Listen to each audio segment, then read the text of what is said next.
nag-eewang. Tabi natin dito. Tingnan natin kung bakit.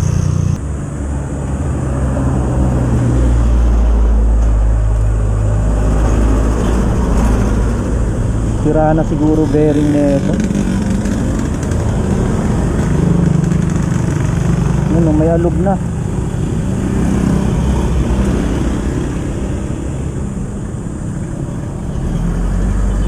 Dito wala, dito meron. May alog na, may alog. So ayan, natanggal ko na yung gulong. So doon ko sa bahay doon ko sa bahay tatanggal yung bearing. So ayan, dahil may alog na nga itong bearing ko sa front wheel, no? May alog na. Saka magaspang na. Magaspang na din, no? Alog na. Papakita ko sa inyo. Naririnig nyo ba? Ayan, oh.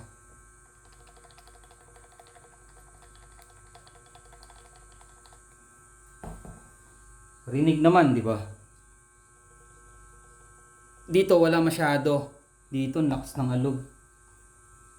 Bila.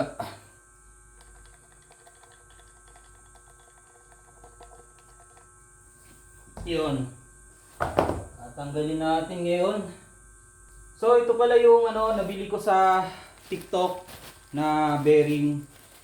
Ilalagay ko dyan sa yellow basket para sa mga mahilig din mag DIY, no? Dahil Honda Beat ang motor ko. Siyempre Honda yan. Honda. Dalawa yan, syempre. Ang code niyan 6201. Yan, 6201 kasi yung pang front wheel. Una, tatanggalin ko to. Yung goma niya. Dust seal ang tawag dito, guys. Yan, yung dust seal niya. Yan ang itsura. Tabi natin muna dito.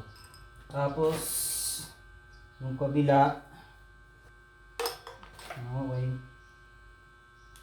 Ang pantanggal ko dito is puller. May puller ako. Diyan sa mga mahihilig din mag DIY, no, hindi mahilig magpagawa sa labas sa mga mekaniko, no. Siyempre talagang mag-i-invest kayo ng mga tools like this puller. In case na medyo luma na nga, pero sulit to gamitin.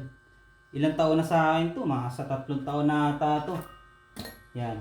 Ilalagay ko dyan sa description yung link, no, or dyan sa comment section yung link kung saan ko to nabili. Click nyo na lang yan. Yan yun.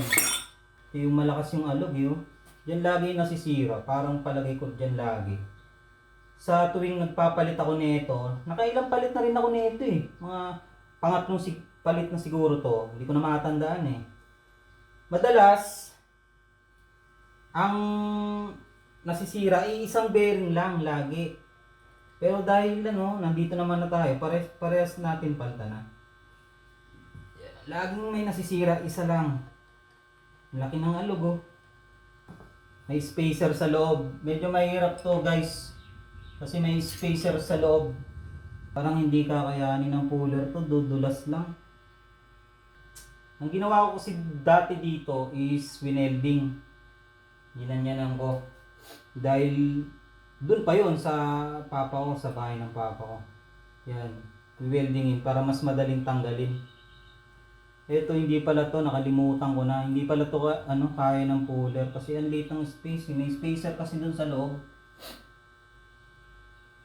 So ngayon, iisipin ko muna paano to tatanggalin. Sprayan ko muna ng WD-40 para mag-penetrate siya, then lumambot yung mga kalakalawang. O sa mga bibili din ng ganito, WD-40 lalagay ko dyan sa description yung link or dyan sa comment section Okay? Kaya hindi na kayo mahirapan kung saan kayo bibili. At mas mura. Mas mura talaga kapag sa online ka bumili. Kesa sa mga nagtitipid kesa sa shop, motor shop, ganyan. Mahal talaga dyan, doble talaga patong. Kasi yung pag sa online, siyempre, direct supplier na yun. Di ba? Kaya bago kayo gumawa, kailangan na-order nyo na yung mga gagamitin ninyo. Ito pala yung bago kong biling gulong na nabili ko dito sa TikTok. Ayan o. Ayan yung niya. Thread. Kapal Gripper. Toro Rosso. 9080 sukat. Yan. Lalagay ko din dyan sa comment section or description yung link kung saan ko ito nabili. Mura lang to 9080. Nakuha ko lang to 700. Yan Stop ko muna to. Tik yan. Medyo matatanggalan ako dito. So, ayan. Bago ko tanggalin ng tuluyan, ito, yan umangat na. Kung makikita nyo, umangat na. Umangat na, di ba? Ayan, umangat na. So, ayan guys, sa mga magdi-DIY, mayroon kayong mga lumang ehe. Mga lumang like tulad nito. Tulad nito. Ayan Ayan. Matagal na to sa akin hindi ko alam saan ko to ginamit. Tapos, di ko matandaan kung bakit ko to ginawa. Yan basta may gatla. Kung makikita nyo yan, may gatla. Yan, may gatla. Okay. Tumabingi na nga Tumabingi na. Kapalan nyo na, kasi yung spacer na itong Honda Beat, sobrang nipis lang ng yung spacer sa loob, sobrang nipis. Papakita ko pag natanggal ko na. So, doon ko kinakawit, ganyan, para tuluyang, para may doon ko kinakawit, ito, doon ko kinakawit, tapos ibabahagi ako na pa-islant ng ganun, hindi straight, kasi pag straight, tatagos lang, i-islant ko ng bagay, tsaka ako pupukpukin, ayan, nakakuha na. Siguro nga ito yung dahilan kung bakit nagawa ko to. Tagal na kasing panahon Ayan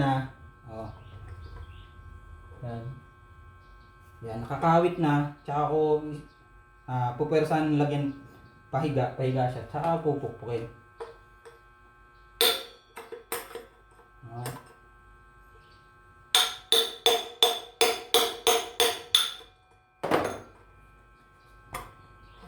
Unti na lang unti na lang, lalabas na. Yan.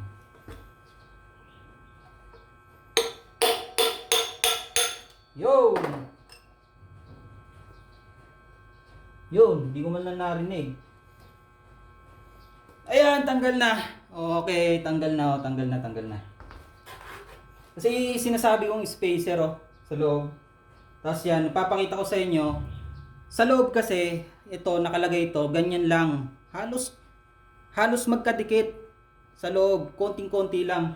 Ngayon, kaya ito, natandaan ko na ginawa ko to dahil dito. Dahil dyan. Yan Ganyan, kakawit ko ng ganyan Tapos, kung mapapansin nyo, yan. Yan, makakawit na siya ng ganyan Yan. Yan. Konting-konti lang yan. Tapos, yun yung may space yan hirap ipaliwanag. Basta may space yan, nakaganyan dito sa loob. Tapos konting-konti lang para pumasok tong gatla na to. Para dito papatong. Yan, para dyan papatong. Tsaka pupukpukin. Yan. Pag kumapit na, yan. Ganun lang. Natandaan ko na yung pala ang dahilan kung bakit may ganito ako. Laking tulong. Laking bagay. Tapos next natin, ayun, yung isa. Sobrang kalawang.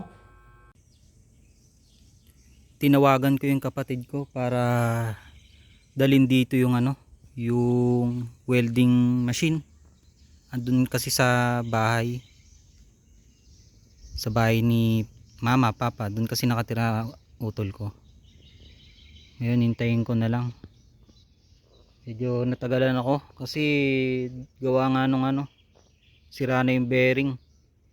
Hindi na sumama yung pinakagilid. Mamaya ipapakita ko sa inyo.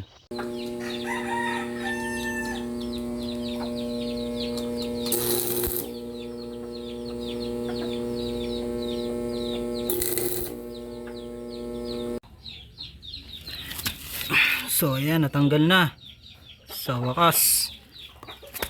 Ito yung natanggal. Ayan, yun o, napunit pa nga eh. Yan lang naman natanggal. Init. Yan o, pinulweld ni ano, ni utol para matanggal. Yan o. Okay. Then, syempre, kakabit ko na yung ano, pinaka bearing. Alright, dito na ulit. Kabit na natin yung bearing.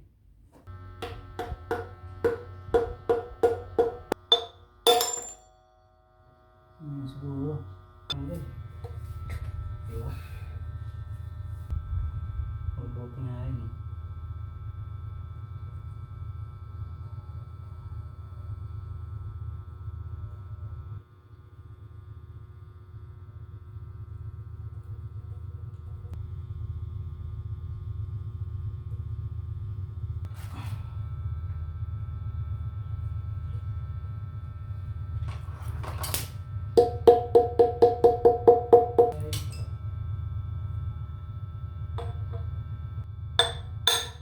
Yun. Pumantay na ano?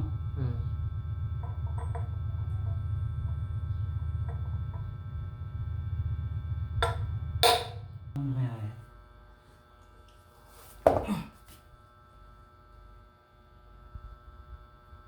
Pantay na kaya yan?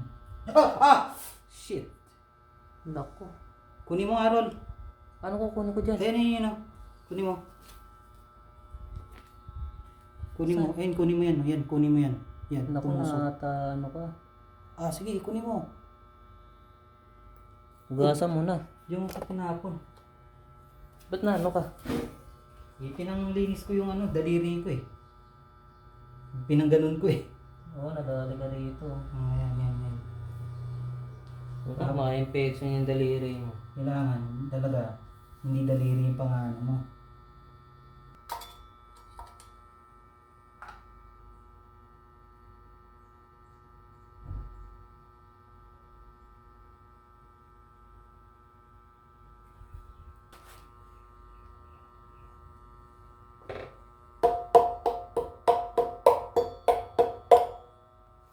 Okay, natapos din kabit. Ayan, kabit na natin to sa labas. Alright. Okay, luluwagan ko muna tong brake pad. Siyempre bubuksan ko to dahil para sumingaw. Para siya sumingaw. Luluwagan ko tong brake pad muna. Para pumasok yung, hindi ako mahirapan ipasok yung ano, gulong.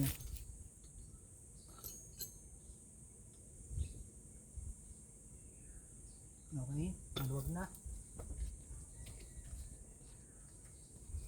Balik natin to.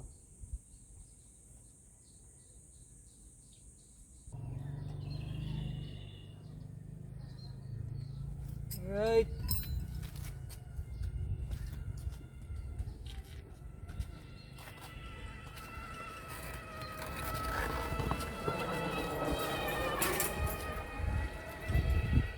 Makapal yung gulong mo sa harap tapos sa likod manipis.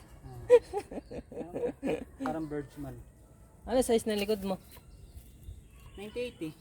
Parehas! Yan, okay na. Okay na, start na. Okay, test drive.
Yon, sa wakas natapos din.